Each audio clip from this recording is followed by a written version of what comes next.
Good afternoon, everyone, and thank you very much for joining us for this afternoon's very special presentation.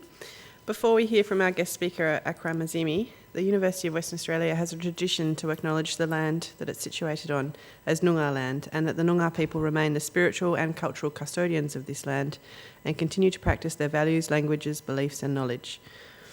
We hold this to be a self-evident truth. UWA student and Young Australian of the Year, Akram Azimi, has lived a life, and these are his own words. I tried to write some for him and he wouldn't let me. Lived a life that has been many things but never boring.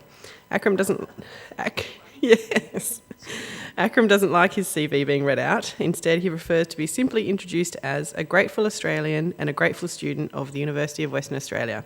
Please welcome Akram Azimi. Thank you. Thank you so much, guys. How about we make this a little bit more intimate? Is that okay? Can I get the guys at the back just to come a little bit forward? Is that okay?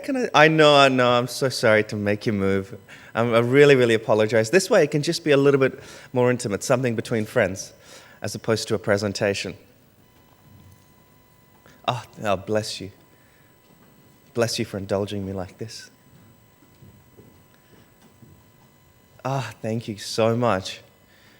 Now I'm going to do this, since we have so few people here, that actually I'm going to turn this into an advantage. And what we're going to do is do something a little bit different. You've gotten to know my name, and I really don't want this to be a presentation or a speech, because a speech implies I know something you guys don't. That's not the case at all. I have no wisdom, I have no knowledge. Unfortunately, all the wisdom and knowledge walked out with Professor Johnson. So you guys aren't getting your money's worth by listening to me. So what instead we'll do is we'll have a dialogue. We'll have a conversation. That is to say, we'll speak with one another. And for me to speak with you guys, right, I would need to quickly know your names. Again, that's something a little bit different. So how about this? I'm just going to quickly walk up and down, and you guys quickly tell me your names, okay? Very, very quickly. Now you know my name. Hello, my name's Akram.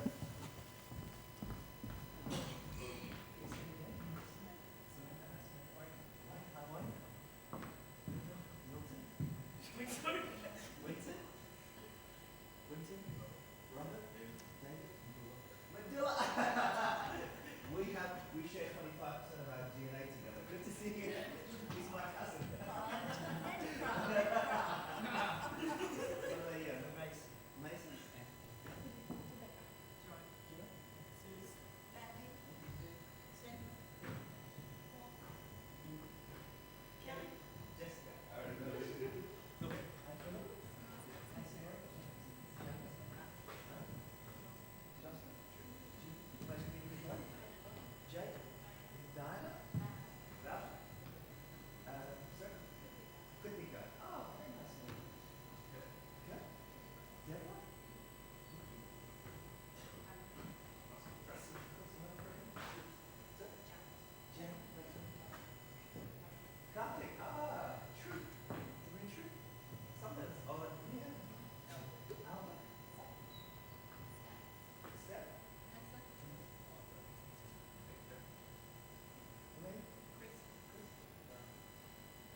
Very nice to meet you. You guys we're just getting to know each other.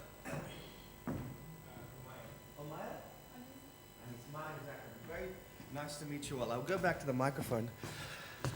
The reason why I got to know your names is because the same reason when we see somebody, we introduce ourselves. And for this to be a conversation, I'd love to know your name. I'm probably going to have to ask you to repeat it because I doubt I'll remember it. But I think it's an important part of the conversation. What I'd like to do today is only speak on matters that you guys really want to know about. So I'll leave it up to the floor right now, and you can ask me any question you like, and I promise to answer it with as much vulnerability as possible. And by vulnerability, I mean this. I will try to name all my mistakes, all my wounds, and all my flaws as openly and as honestly as I can. And thereby naming them so, I actually draw strength from them. It ceases to be a weakness and it becomes a source of strength.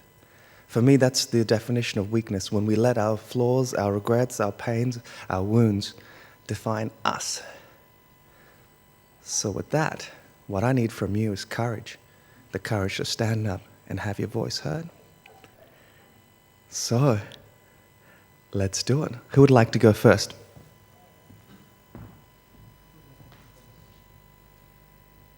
Something about the UWA experience. I'd like to know why you didn't give up. I saw a program on or read something about a number of knockbacks that you had from, I think it was mental health. Yeah. Why didn't you give up? Sure, that's an interesting story. It's an interesting story. And is there a dog in the room? There is a dog in the room, isn't there? I thought somebody was crying because my speech got off to such a terrible start.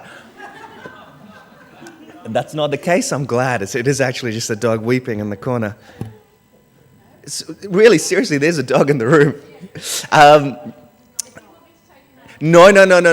That's perfectly fine. So long as I know it's not somebody crying, I'm okay. That's an interesting story, and let me give you a bit of a background to it. I came to UWA, and in these days I was living in Marangaroo. And Marangaroo is Clarkson Joondalup Way, north. And back in those days, it used to be the sticks. Literally across the road from us, the other side was just bush. So we were pretty outer metropolitan, and we were so grossly underserviced. If you missed the bus at 7:30, that was it from the city. You were stuck in the city and you had to make noises like that. Yeah. Please, I'm homeless. And there were times when I actually came back for the first couple of weeks where I actually slept at university at night. Don't tell the Vice-Chancellor. I have many confessions I'm going to make, but please don't tell the Vice-Chancellor about any of them. And what I did was, I remember being in the halls down there, right? And I remember just kind of sitting there for the whole night, just scared. What's going to happen next? That's the more dramatic example of it. But the real hassle was, it took 3 hours every day to get here and then get back. Now, that was if I was lucky, because I had to take 2 trains and a bus. That was hard. That was really, really hard. So what I had to do is I got to find a way around it. Now, this time, we were incredibly poor. I'm talking about dirt poor. Mum was still training as a nurse. We were on Centrelink. We were struggling big time. And I couldn't even afford a 10th, perhaps not even a 15th of the college fees. Yet, some strange instinct within me decided to go. This was the 4th week of university, and I just had enough of public transport.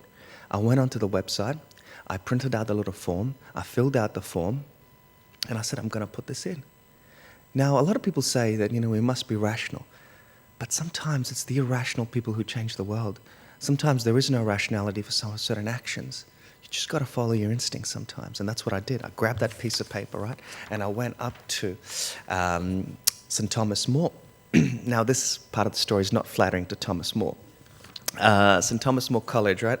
I walked up to the receptionist, and she was this middle-aged white woman, and I was about to put my piece of paper down, and I was wearing this dirty shirt, shorts, sandals, my hair was a mess like today, and I probably had a bit of scruffy stubble, and she kind of gave me this look. What's your class doing here? What's somebody who looks like you doing in a place like this? What are you doing here? What are you doing here? Her eyes were just so condescending and so demeaning. She looked down on me from, I don't know where, from some place that she had put herself. And I just felt so small and so unwanted. And before I put this down, I kind of took it off, right? I kind of had this look on my face. And I said, and in my head, I didn't say this out loud, in my head I said, "Stuff you." I took the piece of paper and I got really angry. I was so angry. Here was another example of me being unwanted. Now this is a bit of a story behind that, but it hurt so much. And in that anger and in that pain, I took my piece of paper and I just walked out of there and I walked to the next college. Now what I had no idea was that this was St. George's College. Its lawns were heritage lawns, beautiful. Its building was this red brick castle, beautiful. In my anger, I saw none of that, because if I had seen that, I would have actually stopped in my tracks and turned around. The joke that I say is I had very low self-esteem at the time, and therefore I wanted to go to St. Thomas More. Yeah, and to be honest with you, that's what I thought. I wasn't worthy to go to a place like St. George's College with its beauty and its richness. But I didn't know that. At the time, I just kind of walked in there, walked up to the office, right? Had no idea of the grandeur that was around me. I put the piece of paper down on this marble desk, and I said, "That's my application form." Now, unlike the previous lady, this lady was in her mid-20s. Her name was Tara, and she was very, very beautiful. I'm talking about very, very beautiful. And instead of greeting me with a condescending grin, she gave me a really warm smile. And for a single man, that's all the invitation we need. And at that time, I was going through this phase, and I probably shouldn't even be saying this in front of my impressionable cousin. I was going through this phase where I thought I could really impress girls by reciting poetry. What happens is that they laugh with you, boys. They laugh at you, not with you. There's no laughing with, it's always at. So I started reciting Byron to her. I know, right? Pathetic, absolutely pathetic. And she was just giggling, and the giggles got louder and louder and louder and louder. And then around comes the corner, this wizened, very, very tall, wizened man with these glasses, and he goes, "Young man, what are you doing?" This, of course, is John and Variety, the warden of St. George's College. Knowing full well what I was doing, I was unashamedly hitting on his receptionist. And he has a look at my application form, and he goes, "Young man, you've made a mistake here." I'm like, I look at the paper and I realize what I've done. I take out a pen, and right there, I cross out Tommy Moore in a really violent way in front of him. And I put St. George's as #1 in big letters. That's probably still there in their archive. And he goes, "Young man, let's go and have a chat." I go into this office, and he goes, "Tell me, why do you want to come to St. George's?" And half an hour later, I'm telling him my life story. And an hour later from that, I've told him everything. And he just listened. He listened so intently. And I was like, wow, this is a very kind, beautiful old man. And at the end of it, I say, "Hey, John, thank you so much for listening to my story, but I can't afford any of the fees." And he goes, "We'll be in touch." I'm like, "You kind old man." Walked out of there thinking that was the end of it. I had to try. A year later, I'm in a neurobiology lab, and there's this big brain in front of me, right?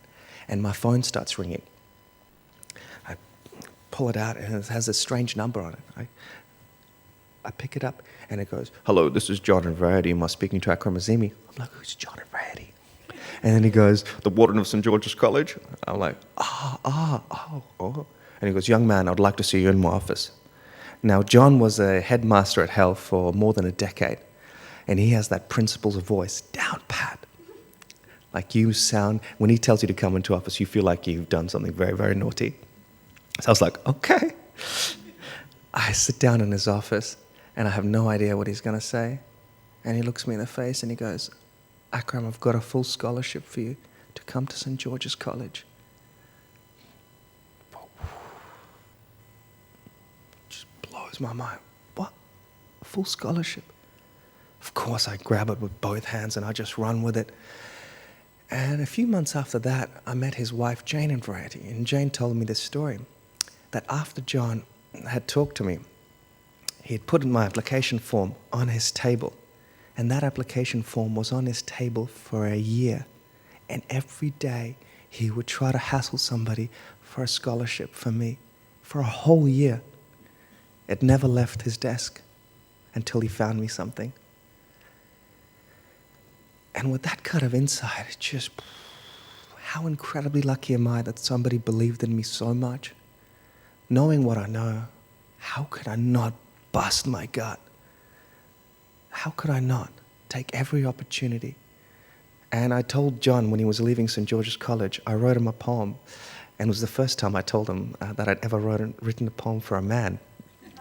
First time in my life, true story.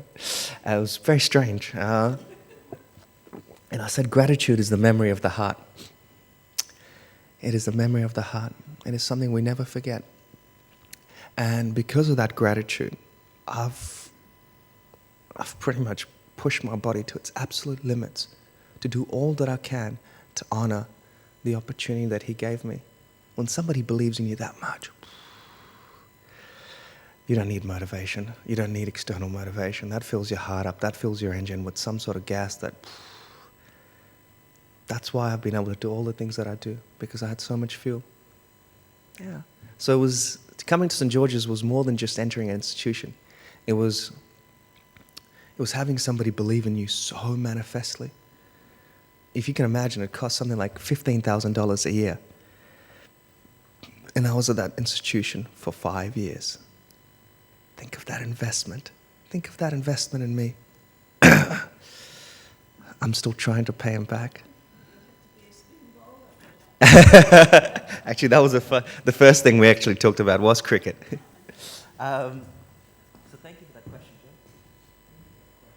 Sorry, I'm really falling ill for the last week. As I said, I'm going certified in about minutes as Akram. Who's got the next question?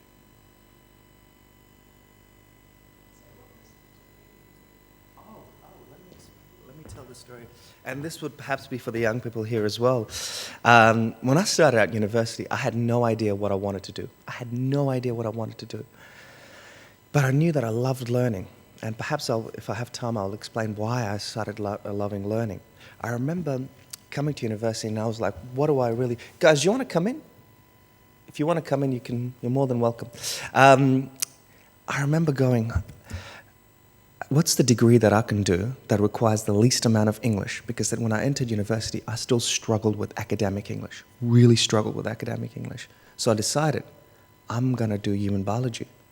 Because human biology was that degree that you could just walk into the lab, point to some things, only learn 2 or 3 names for a single little thing, and that was awesome. You could get really, really good grades because it was all memory. And that's what I did. And I fell in love with human biology. I fell in love bad. It was like a passionate love affair. It really was. Boys, I know you're too young for this kind of language, but that's what it was. You'll discover someday what I mean. And you'll also discover that all passion love affairs tend to burn themselves out. And you reach a point where you go, wow, I want something more. And it was about 2 years into my human biology degree that I wanted something more. I wanted a challenge. I wanted to grow. And I thought to myself, what's the hardest degree that I can do? What's the toughest thing that I could do? I'm struggling with English. And then I met this friend who was doing law. And the way he articulated himself, I just went, wow, I want to speak like you. I want to be able to dissect ideas like you. I want to be able to put back ideas like you. I want to be that persuasive. And I chucked my application for a law degree. And it was on the last day of applications, the very, very last day. I had to pay like $150 for the late fee. Story of my life. A lot of late fees. And yeah, that's how I started law. Law for me was like that arranged marriage. It made perfect sense. You know, she was from a good family, good prospects, economic security. It made all sense on paper. My brain was designed for that kind of thinking. And yet, I was about halfway through doing law, and after 3 years of working at a law firm, that I just realized I want to do something more than this. I like what this has given me, but I need something more. If you ever meet Malcolm McCusker QC, which I hope you do, he's the governor of Western Australia, and you get him to talk about the law, you just sit there and you just marvel, because his heart starts lighting up, his brain starts lighting up, his eyes start lighting up. He's truly passionate about the law. Every fiber of his being is alight when he talks about the law. Yet for me, it was only ever this part. And it was about 3 years ago that I got this scholarship to go to Singapore. I went to Singapore and I was just fascinated by how people of different cultures, religions were forced to live together. Singapore's a tiny, tiny place. And what I saw was these overlapping religious and cultural domains within the same physical space. And I just got fascinated by this. And then I realized that's what I wanted to do with my life. I wanted to study how people at a cultural level interact with one another. In many ways, I was predisposed to study this from the very beginning because I came from Afghanistan, then went to Pakistan, had to learn a new language, new culture. Then 5 years after that, I had to come to Australia. Again, a radically new culture, radically new language. And then about 7 or 8 years after that, I went to the Kimberley. Again, radically different culture, different language. So that's 4 cultures that I've stepped in and out of, in and out of, in and out of. And that's what an anthropologist is. It's somebody who steps in and out of cultures and reflects on what that means. And that's it. That's what I wanted to study. And I finished my anthropology major last year. And that's the thing that really brings me joy. That's the thing that as you can probably see, every fiber of my being is a light. I love the fact that we are not only physical creatures, but profoundly cultural ones, profoundly social ones. We're more attuned to the tiny micro-expressions of other people's faces than we are to the weather. We weren't designed for the physical world, but rather for the social world. And all the limitations that brings with it. So what I wanted to do, perhaps this can be a life ambition, I wanted to use my anthropology to not dismantle the idea of the in-group or the out-group, us and them, because we can never get rid of that, unfortunately. That is soft-wired into our very brains. But what we can do is increase the ambit of what it means to be us, to include as many people as possible. So yeah, thank you for giving me that opportunity to talk about my education here at university. But that's been a small part of it, actually. My degrees have actually been a very small part of my life at university. And perhaps I'll get some of the young people now to ask me a few questions on what that means.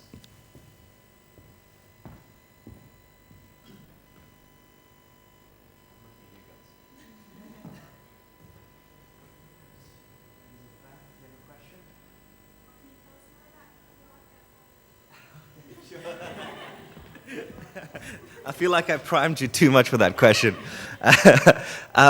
When I entered university, we had the previous Vice-Chancellor who said this to us. If you walk away from this institution with only a degree, then we have failed you. I always thought, wow, that's such a grand statement. I have no idea what you're talking about. I had no idea what he was talking about, honestly. It took me a good 5 years to even begin to appreciate what that means. The difference between a degree and personal growth, that's what he was really, for me, that's what he was really referring to. And the thing that really changed my experience, the thing that really got me thinking about the world in a whole new way, was actually when I got to go to the Kimberley. See, before this, I wanted to be a barrister. I wanted to make a lot of money. I wanted to be paid $5,000 a day for talking, which is pretty cool. I thought that's like the perfect job for me, $5,000 a day, and everything was looking like going that part too. And then the chaplain at St. George's College, he came up to me and he said, "Hey Akram, would you like to go to the Kimberley to mentor some young Indigenous kids?" I was about 19, 20 at the time myself. And I had 3 questions for him. Where's the Kimberley? What's mentoring? And who are Indigenous kids? We have Indigenous people? What are they?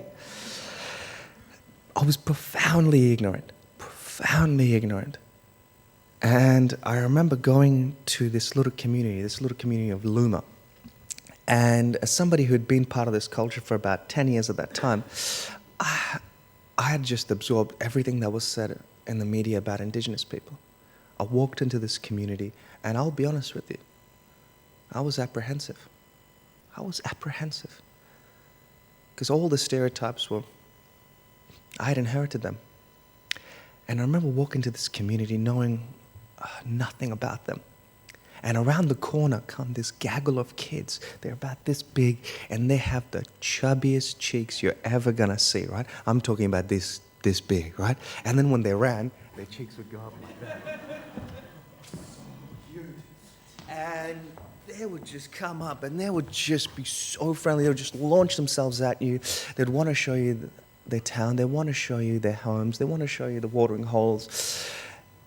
And I just went, wow, you guys are nothing like the stereotypes I had in my head.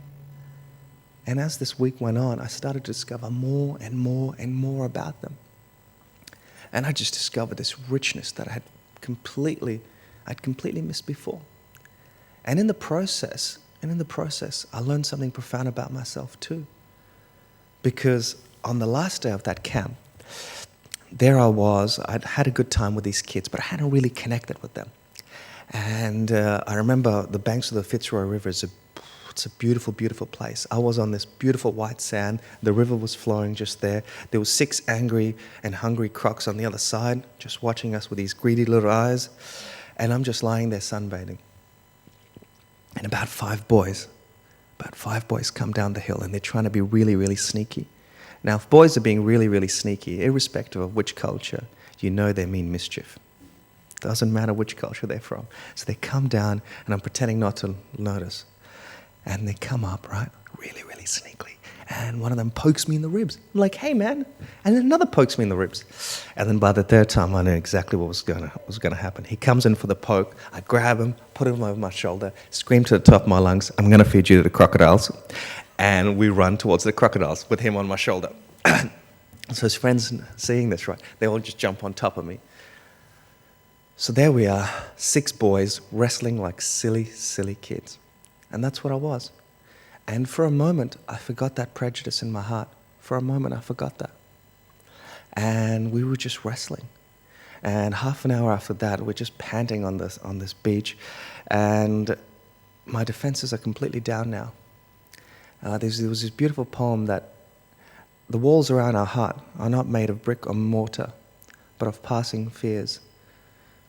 Of passing fears. And those walls just crumbled with this one question this one little boy asked me. He asked me, hey, sir, tell me about your family. And I did. I told him about my mum, my dad, even my little cousin over there. At that time, he was about half the size that he is now. And they just wanted to know more and more and more. And something beautiful happened. I genuinely connected. And then about halfway through this conversation, I started telling them ancient Greek mythology, stories of Odysseus, stories of how he went from the war in Troy back to Ithaca to his wife Penelope. These kids were just rapt. They were listening with these big brown eyes to my stories. And it just hit me. Here I am, an Afghan Australian, a common law trained lawyer, telling ancient Greek stories in English to these kids in the Kimberley with this indigenous heritage that spans back 40 to 80,000 years. And it just hit me, my God. The only thing that separates us is the stories that we tell ourselves about ourselves. So why don't I tell an alternative story? And that's what happened. Every year I went back, and every year I got closer and closer and closer to the point where I was adopted into the community. I have a mum, I have a dad, I have a brother, I have 2 little sisters. I got given a skin group name. I'm a Jungari man, which is the flying eagle. I know a little bit of the language. In fact, there's 3 languages. And I got to know the history of that place, the complexities and all the issues that they have to deal with. But there is profound wisdom and richness there too. And suddenly I could draw on this whole other heritage alongside my Australian heritage and alongside my Afghan heritage. I became more because of that experience. A degree could never give me that. A degree could never, ever give me that. That self-awareness, that self-development, that self-realization, and indeed actualization, that doesn't come from our degrees. Our degrees are a stepping stone towards that. I think I understood what the old Vice-Chancellor was saying now. That if you walk away no bigger, no wiser than what you did before with a degree, then this institution has indeed failed you. And indeed you failed yourself, because it's also incumbent upon you to put yourself out there. Have the courage to say yes to opportunities when they come your way. to step outside of this little bubble that we have around ourselves, to see beyond our own pain and beyond our own immediate self-interest. Amazing things lie just beyond the boundary of what we think we are. So thank you for that question. What was your name? Caitlin? Kate. Thank you for that question, Kate. I know it's a bit prime, but thank you nevertheless. How much time do you have, Suze? 15. Wonderful, wonderful. Now, boys, it's up to you. Courage to step up and have your voice heard. Are you all from Warwick? Ah, that's my old high school. Would you mind telling this? Do you mind if I tell you the story of how I fell in love with learning? And it happened in Warwick. It happened in Warwick. See, my cousin doesn't know this about me, and my mum doesn't really know this story. I was a very lost and angry kid in about year 9, year 8, year 9, and year 10. The reason for that is when I first went into school here, I failed the spelling test. And I clearly remember kids coming up to me and saying, "You're stupid." And I failed another test, and again they would come up and say, "You're stupid." And I'd brush them off and I'd say, "No, I'm not stupid. I'm not stupid." But every time they said it, my confidence would just go down a little bit. And it came to a point where I actually started to become silent when they used to say, "You're stupid." And then it reached a point when I became my own subjugator, when I was the first one to proclaim, "I am stupid." And then you take that badge that was stamped on you, you rip it off, right? And you turn it into some sort of pride medal or some sort of badge of honor. You take that thing that says stupid, you plant it on your heart, and you act very, very stupid. You get up to all sorts of things. And there was a lot of stuff going on at home too, because suddenly I was thrust into this culture. And being young, my brother and I picked up the cultural capital very, very quickly, because you pick up language and you pick up culture very, very quickly when you're young. As an adult, it's an uphill battle. So we became parents to our parents, and our parents became, in a sense, our children, because it's incumbent upon the parents to walk their children through the cultural landscape. And yet this was reversed on its head.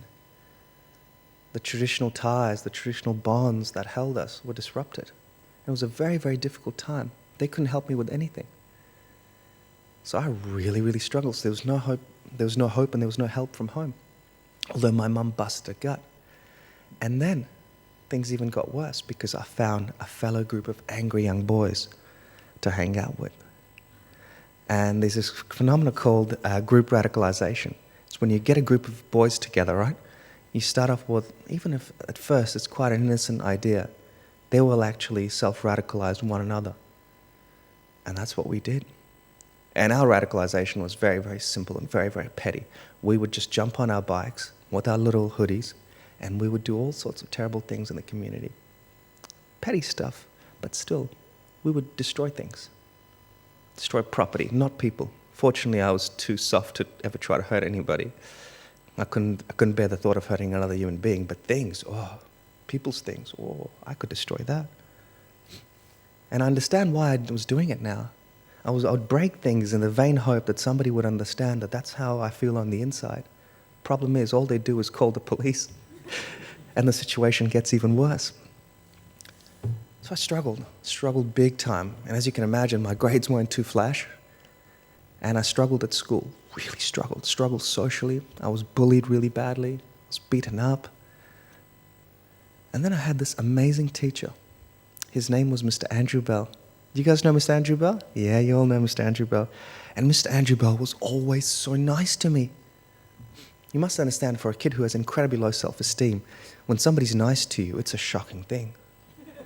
It's shocking, because you think your self-worth is down here, and you deserve the absolute worst from people. And you push people away, not because there's something wrong with people, but because there's something wrong with you. And that's what I did. But Mr. Andrew Bell refused to buy into that narrative. He was always so incredibly nice to me. So incredibly nice to me. Always. And I was just like, you're so nice. I hate you, old man. And then one day, he finally broke down those barriers. Again, another barrier around my heart, another fleeting fear. And he said, "Hey, Akram, would you like to come to the library and I'll teach you a little bit of history. I was like, fine, whatever. Really angry. I remember sitting down, and I remember him telling me stories of the French Revolution, the Russian Revolution. And he just had me enwrapped with these stories. He would stay back with me recess, lunch, before school, after school, completely of his own accord. Never was paid a single dime for any of that time.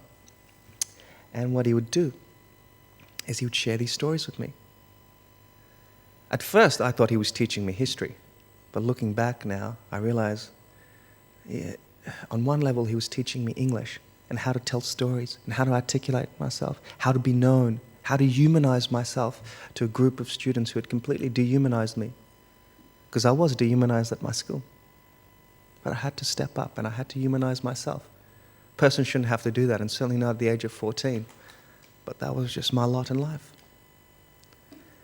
But even deeper than that, I realized what he was doing. He was teaching me how to be a decent young man. And he was teaching me in the best way possible, almost in a Christ-like way, through the sheer example of who he was. He never preached to me once. It was his sheer example that changed me. And I've come to realize, boys, you can never change anyone. All you can do is change yourself and invite change in others. And that's what he did. He gave me an invitation to be a better person.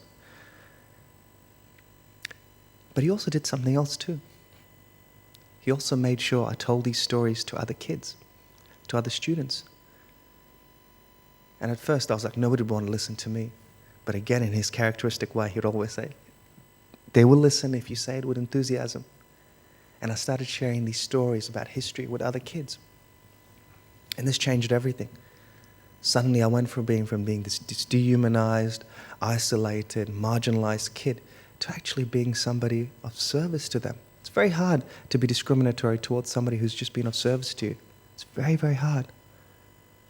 And I helped them with their grades, I helped them with their history homework, and suddenly everything changed. Not only did Mr. Andrew Bell give me something, he also gave me opportunities to give back. Gentlemen, it is in the act of service to others that you find your self-worth. I could give you everything in the world and you would think no better of yourself. But give something to someone else, and this will change you. Because that knowledge that you've helped improve the life of someone else, that can never be taken away from you.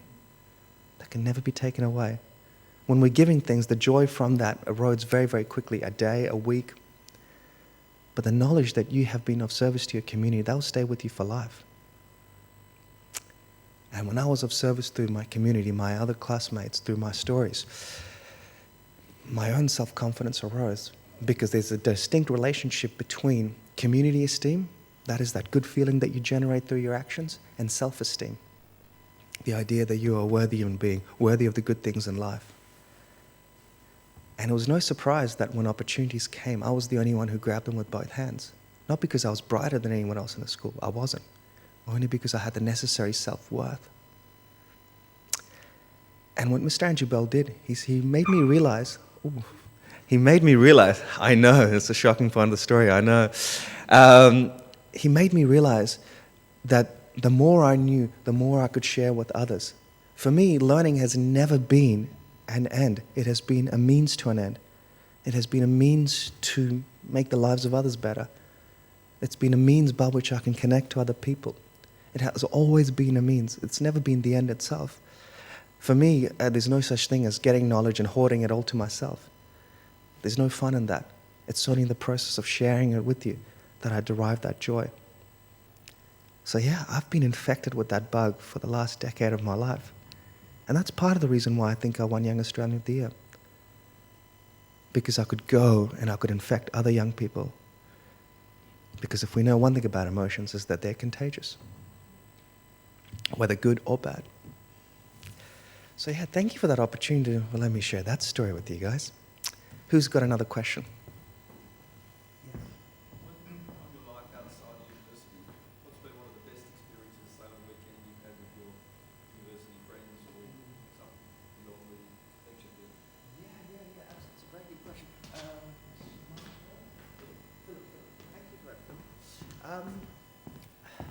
One of the best experiences outside of university. Oh, that's a very, very good question. One of the best experiences I've had outside of university. Um, ooh, ooh. Luma would be up there, me going up to Luma, but I've already had a chance to talk to you about that.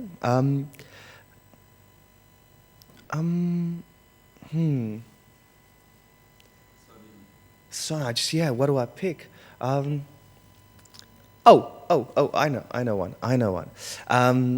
One of the funnest things that I've probably done outside of university, right, with my fellow university students, is actually go into schools and mentor other young people. I've been able to do that through a few different programs, and that for me is the funnest part of it. Again, it links back to the idea that we learn not as an end, but rather a means to an end. So everything I was learning, I could go into these classrooms and I could share it with these young people and just kind of get that light in their eyes going. For me, that was such a buzz, being able to do something as simple as that. Another thing that's really now that a memory's coming back to me, another thing that I'm very proud of and something that I think I'll look back and I'll go, I'm so glad I did that outside the lecture theatre on campus. We started an organization called I Am the Other. We have a member right there over there, Jess. She's a good friend. And as part of I'm the Other, what we aim to address is the social divide on campus, the divide that exists between Indigenous and non-Indigenous Australians. Doing a little bit of a study on this cultural landscape, we came to realize that there are certain times where we lead parallel lives, not overlapping lives, kind of like ships in the night. And we thought, what could we do about it? And the answer was actually really, really simple, at least for me. It was provide people with an opportunity to meet and talk about what is important to them. So what we did is we found a little bit of funding. We paid for lunches across the road on Matilda Bay. So we actually paid for lunches. And we asked an Indigenous and non-Indigenous person to sit down and just talk on what is important to them. The results are always phenomenal. For the non-Indigenous person, this is often the first time that they've ever talked to an Indigenous person. And what they do is they don't learn, perhaps there's nothing learned, but there's a lot that is unlearned. It's an unlearning experience. A lot of those prejudices cannot be reconciled with this complex human being that they've just met. The problem with stereotypes isn't that they're not true, it's that they're incomplete. They make the one story into the only story. So that's what we do with I Am the Other. And that's what we do just outside the lecture theatre, just over there. We give people another story. And that's the thing about Indigenous Australians, incredibly diverse. I don't think I can make a single generalisation. It's always at the individual level. It's always at the family level. And that's the opportunity that we're hoping to facilitate. For students here who are still open to the radical notion that the person that my society deems as the other is the bearer of the deepest part of my own humanity. Okay, that's quite a big idea. It's quite a big idea. Let me just backtrack a little bit. We have this idea here that the deepest part of our own humanity lies with the person that we deem to be most unlike us. Let me rephrase that and put it in a different way. We get to know ourselves only through the detour of another's eyes. And the more foreign those eyes, the clearer we get to see ourselves. It is the person that we withhold empathy from the most that is the bearer of the deepest part of our own humanity. That's quite a radical notion. And it only happens when you get to meet people and you converse with one another. I think there have been far too many conversations about Indigenous Australians and far too many conversations at Indigenous Australians.